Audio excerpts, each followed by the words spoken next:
Well,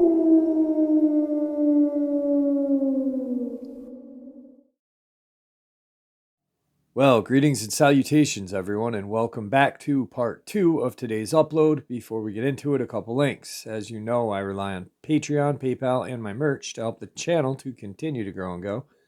The links to Patreon and PayPal are in the description below, my merch displayed directly under the video. Also, Dogman Frightening Encounters, Volume 1, 2, and 3, the audiobook versions. They were written and researched by Tom Lyons, narrated and produced by me, Jeffrey Nadolny. Those audiobooks are available on Audible, Amazon, and iTunes, the links to which are also in the description as well. And finally, last but definitely not least, if you'd really like to help support this channel to continue to grow and go, simply subscribe, click the like button, and please leave a comment. It really does help, and it matters. And now, everyone, I have taken far too much of your time. Let's get on with today's second half, shall we? The following is an excerpt from an article which appeared in a UFO-related publication. I do not know exactly who the author of the article is or what publication it appeared in. As the source sent this, only sent Xeroxes with no references. I'll relate the information as received. Lear directed my attention to a large map of Nevada, which delineates all of the areas which civilian maps coyly leave as uncharted military reserves. Right in the very center is a place called Area 51. It is our most secret complex. There are 1,900 people there. It takes presidential clearance to work there, and they are ferried in by aircraft in the morning and taken out by 5 o'clock in the evening. They have nothing to do with the saucers. The people who work on the saucers go up later in the afternoon and go home at about midnight. The saucer facility is called Espor. Espor is in the southwest corner of Area 51. Unfortunately, this facility and a similar setup near Dulce, New Mexico, may now belong to forces not loyal to the U.S. government or even the human race. It's horrifying for us to think that all the scientists we think are working for us are actually controlled by aliens. A deal was made with them in the latter part of the 60s. In exchange for technology, we would cover up the existence of the aliens. Apparently, this agreement, engineered by an arm of the government so covert that even the president may not be on a need-to-know list, also sanctioned the abductions of humans, which the aliens rationalized as ongoing monitoring of the developing civilization. We asked only for a list of the abductees. In 1973, the deal soured. Hundreds of people, thousands, were being abducted that were not on the list. In 78 and 79, there was an altercation between us and the aliens in which they killed 44 of our top scientists and a number of Delta Force who were trying to free them. I am not sure where the altercation occurred. It could have been in Dulce, or it could have occurred in Groom Lake. This battle, Lear claims, left us bereft of our own facilities and some of our best scientists ever since. We have attempted to create a counter force to meet the alien challenge. The Strategic Defense Initiative was one such scheme. SDI, regardless of what you hear, was completed 2 years ago.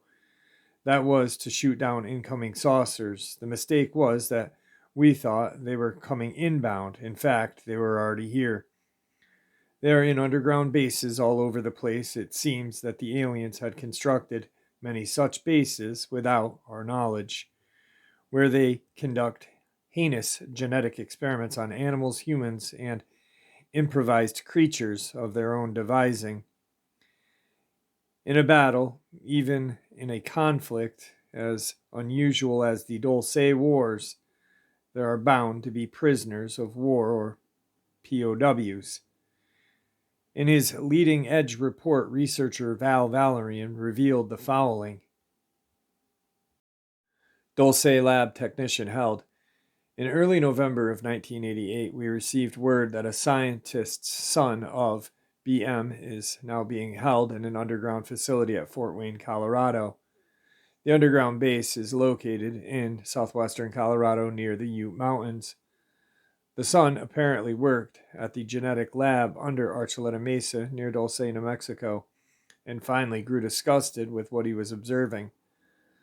Subsequent probes into the retention of this person have yielded several interesting project names. His father, BM, apparently encountered two Nordic-appearing men in Sonoma, California on the 22nd of October, 88. Note, the Ute Mountain Indian Reservation border, which superimposes the southern border of Colorado, lies only a relatively few miles north of the Archuleta Plateau. It extends from that point westward along the border of the Four Corner area. Just across the border in Utah, another branch facility apparently exists, according to John Lear, where another Dulce scientist is reported being held.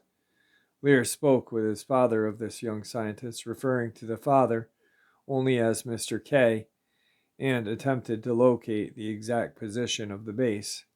Lear stated, "The son whose father I met and who passed away several years ago is apparently being held in a base near or around Sleeping Ute Mountain.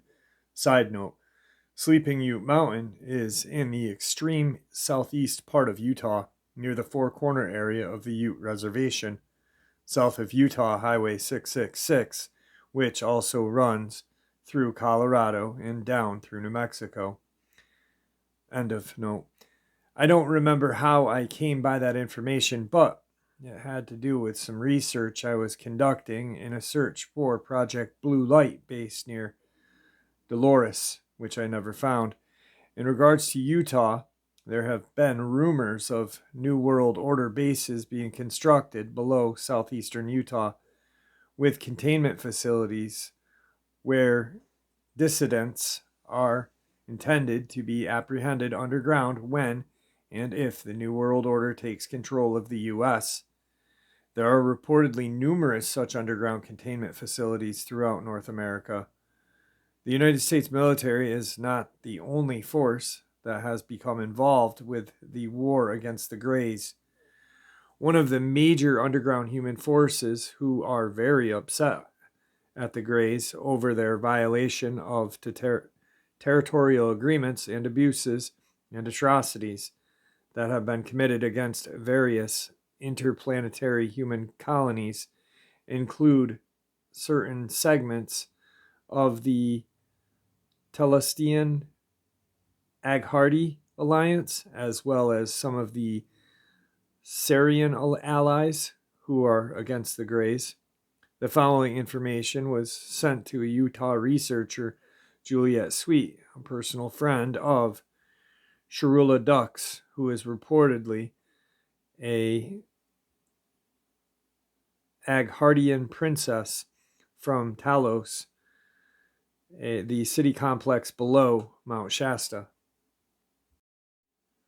The central metroplex of Talos is said to consist of a multi-leveled complex over 5 miles deep and at least 20 miles in circumference, which extends outward to subterranean colonial systems beyond.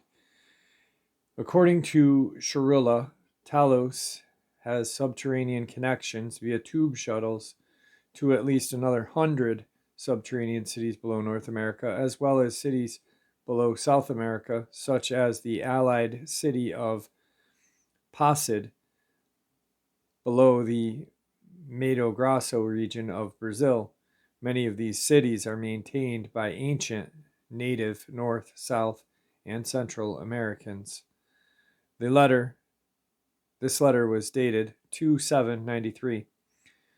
Last month, I had your disc transcribed and read your materials in their entirety. Very interesting and full of well-cited facts. I appreciate your sense of groundedness when presenting your ideas. I am not familiar with the Syrian race, nor have I heard mention of them from Sharilla or Adama. The Greys do come up from time to time, and what has been communicated by the hierarchy is that they are indeed being asked forcibly, if necessary, to leave. The ousting process has been active for the last year or so, and Adama has indicated that Los Alamos will be one of the last areas to clear out. There has been some Star Wars types of conflict of late, but the masters tell us not to worry about that they have things well in hand. Shrilla's age is actually 270 or 267 years, although for surface ID purposes she says she was born in 1951. It helps where Social Security and passport purposes are concerned. You might want to update your materials to reflect her actual age. Note, during one lecture, Shrilla was asked what the Thalassinians were doing about the problem with the Greys. Shrilla stated that the Thalassinians' Aghardi Silver Fleets had confronted the Greys and told them to cease their abusive activities on this planet, to which the Greys responded that they have the right to continue their activities since the United States government has authorized their activities on Earth and in America. Are the Greys referring to the Nazi-backed CIA/NSA secret government, which has infiltrated America through murder and manipulation and established the alien interaction projects without congressional consent?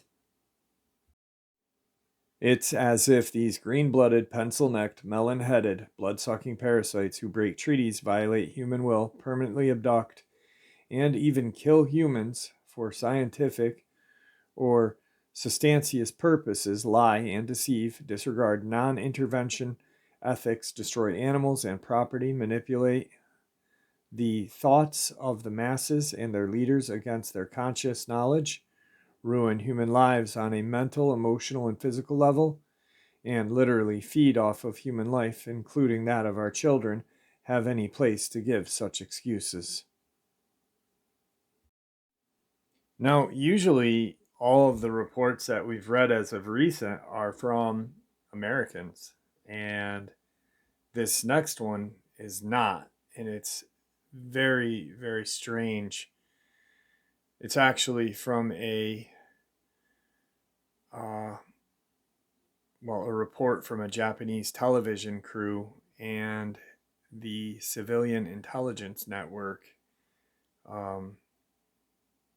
Norio Hayakawa, which is the head of the Civilian Intelligence Network. Mr. Hayakawa was one of several individuals, including a Japanese film crew from the Nippon Television Network in Japan, who witnessed a videotaped a flight maneuver of a brilliantly bright orange-yellowish light making extremely unorthodox flight patterns, including sudden acceleration, descension, and ascension, possibly exerting a force of multiple Gs under extremely limited space and time, and even zigzag-type movements, which, on a field trip to an area just outside of Area 51 in Nevada on a Wednesday, February 21st, 1990, there were approximately 25 to 28 individuals in this group who witnessed this display. His brother-in-law, Itsuru Isokawa, also photographed the objects as they were in flight. With over 30 years of in-depth UFO investigation, Norio was instrumental in subsequent production of a 2-hour documentary program televised throughout Japan on March 24, 1990. The entire program dealt with Area 51 and also the crew's pursuit of the alleged genetic laboratory in New Mexico, that is, the Dulce facility. It is his contention that what could only be described as highly intelligent and deceptive ultra-dimensional entities materializing in disguise as aliens are collaborating with a secret government that is preparing to ingeniously stage a contact landing to bring about the New World Order. Really quick, that's really strange. Highly intelligent and deceptive ultra-dimensional entities materializing in disguise as aliens are collaborating with a secret world government that is preparing to ingeniously stage a contact landing to bring about the New World Order. Just hold that for a little bit in your mind and kick it around and think about that. Furthermore, Norio contends that the grand deception will immediately follow a rapid series of shocking, incredible events in succession, beginning with a Russian-backed Arab Confederacy attempt to invade Israel, simultaneous worldwide earthquakes, worldwide stock market crash, and a sudden mysterious evacuation of a segment of the planet's population, all of which will culminate in a quick official formation of the New World Order that will last for 7 years upon its inception. Norio also explains that the Great Deception and shocking series of events will put millions and millions of people worldwide in absolute stupor for months, during which time a special, extremely effective, multi-leveled mind control program will be activated to calm down the stunned populace. Norio has himself appeared on Japanese television, has lectured considerably, has appeared on the radio station in Phoenix, Arizona, and has been the subject of an article in the Arizona Republic, has published articles in the United States or U.S. Japanese Business News, was a guest on a Japanese talk show in March and April of 1990, and also appeared on the Billy Goodman Happening on KVG of Las Vegas several times. And he also made some appearances on Art Bell's Dreamland broadcast.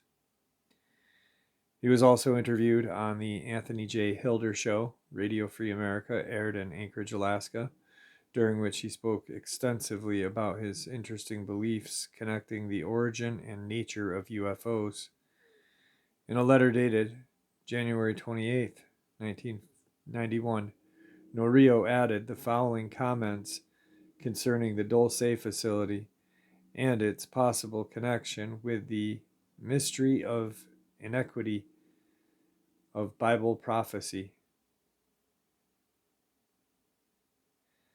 I have been to Dulce with the Nippon television crew and interviewed many people over there, and came back with a firm conviction that something was happening around 10 to 15 years ago, including nightly sightings of strange lights and appearances of military jeeps and trucks. I am convinced that the Four Corner area is highly occult area. The only stretch of highway, namely Highway 666, runs through the Four Corner area from southeast Arizona to northwestern New Mexico and up.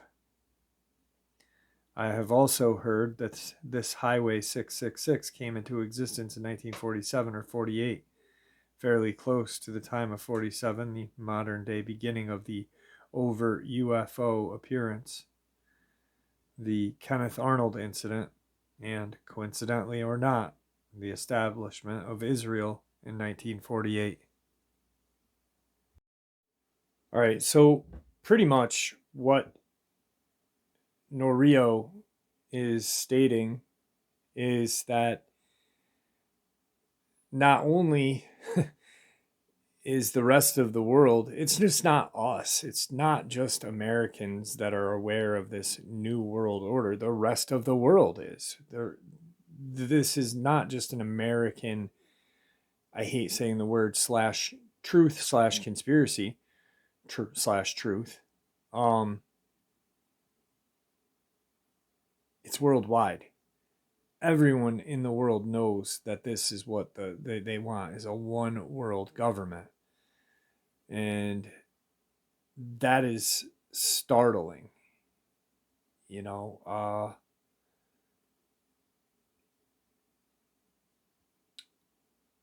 for a Japanese television crew to be filming over in Area 51 and looking for secrets of Dulce is it's just amazing. And Norio's statement, interdimensional beings disguised as aliens, you know, like, actually I was talking to Steph, and Steph and I were talking, and he has a very, very similar philosophy. He does not buy the whole UFO thing. He does not buy into it. He thinks these things are multidimensional as well. He thinks that they just, you know, found a rift and came through and realized, hey, this is a good place. It's nuts, man. It's really strange what's going on. Now, I'm going to include some pictures of Nightmare Hall, which is, as you know, Dulce's kind of a mad scientist, 6th level. So, guys, stay safe, keep an open mind, and may the Great Spirit watch over us all. May He guide us down that path that we call life.